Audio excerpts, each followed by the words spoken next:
The Aurora, which really couples up well with the Minotaur. Maybe the next best choice is the Vexana. These two heroes that can that actually replaced Farsa and Eve, that really puts themselves just way back into the fights and just output the damage. That makes a lot of sense versus the Faramis, so that you can trickle down the extra HP from the ultimate. So that could be a valid option here for RRQ Hoshi. Might reserve their XP lane for last. Or maybe they picked it up. Oh, there it is, the Vexana. I think maybe RRQ Hoshi will close it up with a Lapu Lapu. A Lapu Lapu. You know what I'd be interested to see? The Benedetta slide through that they've been kind of dominating so well on. Just especially with Banana. And we talked about it walking in the early phase of the draft. And I mean, he's performed really well on it. It could be a possible pickup, especially since CC was not able to be slotted. It was currently banned out. And that's one of the few XP laners that we've been kind of seeing him run so far. We did see the Ruby banned out as well, which could have been a great answer, either flex to the XP lane or the roam position. So I would say, yeah, Benedetta could be a very good pickup for the side of RRQ Hoshi. But in terms of AP Bren, they're looking pretty solid with their draft. They have sustainability. They have great front line from the Boxia and already some good damage from the Brody. And there goes the Grok that we've seen already previously in the quarterfinals. I would have said that maybe they snatched the Lapu Lapu, and indeed they did that, because that means that RRQ Hoshi will not have the perfect hero to counter the Faramis as well as Brody. So yeah, I think they're left with one option, which is the Benedetta now for RRQ Hoshi. Apart from that, the choice will be Yuzhong, which is not the most ideal scenario. But if they want, they can still go for, like, I think they're left with Benedetta, because you have AoE damage, match up against the Lapu Lapu. Well, maybe the craziest hero that they can get is probably Yuzhong, although that is like a very underwhelming hero to go up against AP Bren. And there's it. Well, there's the Benedetta, a specialty for RRQ Hoshi. Great closeout. I think this is a relatively even draft. But I do like that, like the Nathan pick coming out from RRQ Hoshi, because it makes a lot of sense with the heroes that are around it. You have the Vexana to output the damage when the Minotaur goes for the initiation. You have Fredrin to frontline for the team, and with this kind of lineup, they have a way to front to back. At the same time, there's always that option to go for the split with Banana. So it's a really good mix for both teams. Yeah, and with Skylar run the Nathan, it's definitely going to be a little bit different of a game than what we've seen on the Laylas. We are now stepping into the virtual arena. AP Bren out from the Philippines, looking stronger than ever. Currently at match point up against RRQ Hoshi out from Indonesia. Who will be able to prevail in that amazing draft? Like we said, pretty even on the scoreboard, but time will tell on who will be our victor for game number 2. It's going to be a really good matchup. And I do hope that we get to a game number 3. Just because of how good the two coaches are drafting. I mean, just for game number 2, that's what I can say. It makes for an interesting draft, and I kind of want to see more. But at the same time, obviously, AP Bren would want to close this out 2-0. The way that they drafted this is to win the lanes, right? So you have the Lapu Lapu, which is a hero that rarely loses lane. Really good in that regard. Going up against the Benedetta, I think that if you go damage build on Banana, you're going to have a better time against the Lapu Lapu because of the trading potential that you have. Just have to be careful not to get hit with by skill 1 and skill 2 of this Flapteasy Lapu Lapu. Yeah, and Brusco taking some heavy hits nice and early. Going to force him to recall back to the base. RRQ Hoshi starting to try and be a little bit more aggressive. May look a little bit more promising to game number 1 on the bot side. Banana very comfortable over here on this Benedetta, forcing Kyle Teasy to the bot side to stop him from taking down Flapteasy on the 1v1 engagement. Yeah. Gotta be Banana, just, you know. There's always that thing where you say that Banana is a one-trick kind of player, but man, every time you watch his Benedetta and the way that he plays it, you're always amazed. You can see even Flapteasy on the Yuzhong, or the Lapu Lapu, I mean, is struggling against Banana's Benedetta. Yeah, speaking of struggling, Big Terrify in the way. Brusco will be able to find one. Takes on Ogwin. A little different of a start than we've seen in game number 1. This time, we're able to see RRQ Hoshi take the first kill as we do kind of pan over for a quick second. They are leading. That was first blood and now up by about 500 gold. Yeah.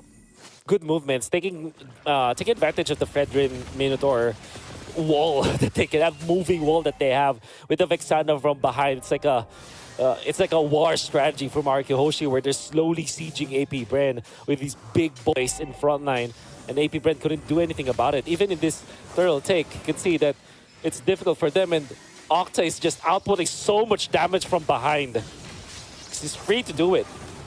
Yeah, a lot of damage. Irad will be able to claim that turtle. RRQ Hoshi, this is what we're talking about. This is the RRQ Hoshi we've seen in Group Stage A and in the quarterfinals. Now, leading the way in the early game, AP Bren on the backside of things this time around.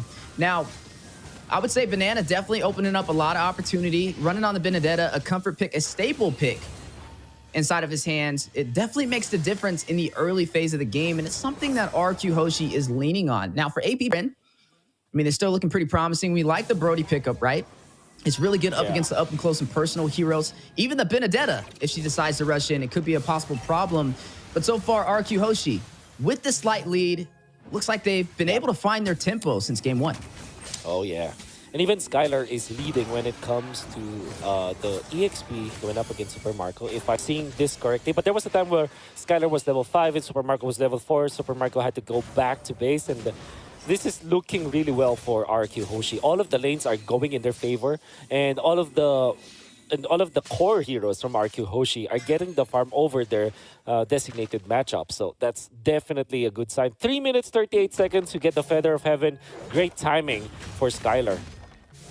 Yeah, and Super Marco going to go ahead and pick up that Blade of Heptases for some great initial burst damage. Brusco trying to find an opportunity for the side of RRQ Hoshi. Looks like they're going to go in for a possible pick-off. Rushing straight in a few, but he may be able to make his way into that tier 2 turret. Irad, thirsty for the kill, but not able to close the distance for the setup. Maybe Irad with just the pokes. I mean, look at him having the freedom to do this because of Brusco's protection. Yeah, big wild charge. Guardian's barrier dropping down from Ogwin, trapping Brusco and Octa from escaping. It's a good thing AP Bren did not decide to engage on that, because that was a good setup to kind of zone them away from escaping. Yeah. Great plays coming up from RRQ Hoshi. You can see that without the wild charge, AP Bren might not be thinking about taking the turtle, actually. Maybe they just go for pickoffs. But in comes the turtle fight. Yeah, sitting at about 75% HP. Irad on it over here with the Fredrin, being a little bit of a bully, not afraid to take the fight up close and personal. Rushes into Ogwin for the setup. Teasy zoned out from Brusco. RRQ Hoshi, total control of the jungle and turtle pit so far, even extending into the purple buff, but Irad may be a little too close if they decide to engage. Big Manoa Fury, triple knockup onto AP Bren. Brusco with the setup, forcing out the electrifying blow, and the Nether Realm coming alive from Few, as both teams still fighting it out over this turtle. Neither side able to find the advantage they were looking for. Well, Kyle is low, and Irad is half HP, but does have the sustain from the as a Fredrin. And they're trying to buzz from this turtle. Who takes it, though? Ooh, it looks like Octa will get the steal for RRQ Hoshi. Brusco will fall, though. Super Marco finding his first kill of the game. That will go into the hands of AP Bren, but they lose the neutral objective. A 1,000 gold lead for RRQ Hoshi. Irad. Okay. Gonna rush in. Big wild charge for the knockup. Irad will be able to get out of there, though. Very low on the HP. Electrifying blow going down from Banana through the Guardian's barrier provided over there from Ogwin, who has had some really good setups with it. I think his placement have been pretty valid so far in the early phase. Yeah. I got a little bit scary for Irad, almost going down, but fortunately he has the help of Octa with this Vexana. The position is just way too good for this Vexana. Octa is just providing so much defense for his team while also outputting the damage, right? So you cannot really just dive as AP Bren. And if you're thinking about the composition of AP Bren, they're mainly like, I would say melee based. Thinking about it, like Brody has it, without the ultimate, Brody's range is not that good. And that's why they need to go up close and personal as Flap gets melted down. Few just a fraction of a second too late with the Faramis ultimate. Yeah, nice and early pickoff from the side play of the Bush in the mid lane. And now maybe able to seize the opportunity to take this tier 2 turret. Skylar not wasting any time controlling this map for RRQ Hoshi. And so far, they're getting everything that they have came for. AP Bren is now the team that is reacting to RRQ Hoshi. That's really good from RRQ Hoshi. This is the tempo that we're looking for. And like we said, like these 4 people, they will not leave each other. They will let Banana do the split for them. And both Octa as well as Skylars, they're going to be able to output the damage that they needed because of the two bad dudes in the front line. That's Irad and Brusco. And I don't know if you know this already, but Brusco in Tagalog can also mean something like a big dude in the front line, like a brawn kind of dude. Like when you're Brusco, you're like a jacked kind of dude in the front lines. Yeah, definitely showcasing it and living up to that name. There's a lot of things going on in the mid lane from both sides of the table. Bodies may drop here in a matter of seconds. You are seeing the Terrify go down. Octa able to find Flapteezy, unable to find his way back to his side of the jungle. 1 member down for the side of AP Bren. 3 seconds until the Lord spawns in. Oh, man. They're nullifying the Lapu-Lapu by outputting so much damage. Look at Skylar. Good hit on the second skill, and now Flapteezy goes into the fray. Yeah, he's going to rush in. Hit with the Terrified, though. Irad trying to get away. The wall will drop again from Ogwin. We talked about his placements on these Guardian barriers. Definitely not disappointing today. Brusco, very low, torn apart. Memories. Super Marco will find him, and Noam Fury goes down right before he falls. For the setup on AP Bren, Irad will find the Lord. That is a big play for the side of RRQ Hoshi to continue their tempo. Super Marco takes down Banana to respond. 2 members falling for the side of RRQ Hoshi, but able to claim this Lord. All due fairness, RRQ Hoshi's Lord Dance is great. They got the Lord after that. But AP Bren, they're juggling. Their isolation moves are looking very neat. And that's the thing for RRQ Hoshi. The only reason for them to lose some of their members is that if somebody gets isolated. And it's exactly what happened with Brusco as well as Banana. Nevertheless, they still secured the Lord, which is much more important in this case. Like losing your roamer for the Lord is definitely a positive trade for you. And RRQ Hoshi can now take over the map once again. Yeah, with that Lord marching down on the bot side, they may go in for some additional turrets. I mean, look at the top lane. Skylar, again, will take another tier 2 turret in their favor. Now leading 4 turrets to none against AP Bren, and may claim some more in the mid lane as they are going to siege for that tier 1. It will fall into their hands. 3 major objectives, 2 turrets and a Lord over to their side so far. Even on the kills, though, but down in the economy by 4,000 gold behind AP Bren. Yeah. Looking really good for the Nathan as well for now. I mean, we haven't been talking about Skylar, but he is actually left in the kitchen for quite a long time now. 7.5k, 1,000 gold ahead of the Brody, and already up with 3 items. And by the way, Crystal and Stardom set with the Feather of Heaven, that's gonna hurt. If you see someone just stay in front of Nathan for 1 or 2 seconds, no matter who that is, that guy's gonna die. And the only saving grace here for AP Bren is that they have the Faramis ultimate. Even Kyle, look at him take so much damage. Ooh, big Minoan Fury as well for the knockup. The response back, though. Brusco very low. Entropy going out. Trying to get a possible kill. Skylar looking for the opportunity. Electo final blow. Fuel will take down Banana before he's able to escape. That will be 2 members falling for the side. No, 1 member falling for the side of RRQ Hoshi. They still have the ground control, and they still want to take the fight. Irad will find Super Marco, finds the marksman for AP Bren, and going in for this tier 2 turret. You're looking at Flapteezy not trying to give it up without a fight. It will fall, though. Octa able to claim it for RRQ Hoshi. Oh, did you see that juggle coming up from AP Bren? Flapteezy activated the Bravest Fighter, hit onto 2 of their members, and looked like it's as if he will commit to the fight. But instead, he went back, and that actually attracted Banana to go in and get isolated again. He was taken out. However, RRQ Hoshi, with the farm that they have and the fact that they're grouping up, at least for the rest of their other members, they still were able to take out Super Marco, which is big, and they took an objective to go with it. So this is RRQ Hoshi not only controlling the tempo, but now having great plans whenever they're trying to go for plays. It's not anymore a mindless play that they're doing or a very reactionary kind of play that they're doing. this is actually a planned assault coming out from RRQ Hoshi.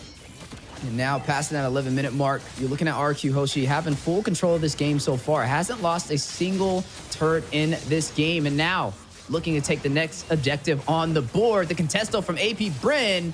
A little bit of a knockup. Flat TZ very low. Entropy going down. Skylar able to get it, but a wild charge from Ogwood into the backside. We'll get the knockup, but no bodies will fall. Minoan Fury from Brusco. Triple set onto AP Bren. Still fighting it out. Octa will find another. Down goes Kyle TZ. Super Marco, though, in the fight. Skylar taking down Few. Super Marco and Ogwin by themselves. Few will get back in time. Get the most out of the passage from this Faramis.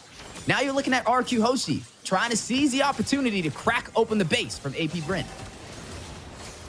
Waiting for more. Skylar just destroys them. Irad gets the last hit, but they can see them.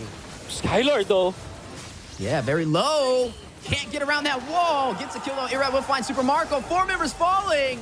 Looks like they're going in for the finish. RRQ Hoshi looking to turn this game around. Can they do it? The terrified, the knockup. Kyle TZ sustaining himself through all this damage, trying to buy some time. Few will find Skylar, gets a double, takes out Banana. Minions are in play, but he will fall a full wipeout on AP Bren. RRQ Hoshi trying to close it out. Ogwin just needs a few minutes to go through, not able to close the distance. And RRQ Hoshi.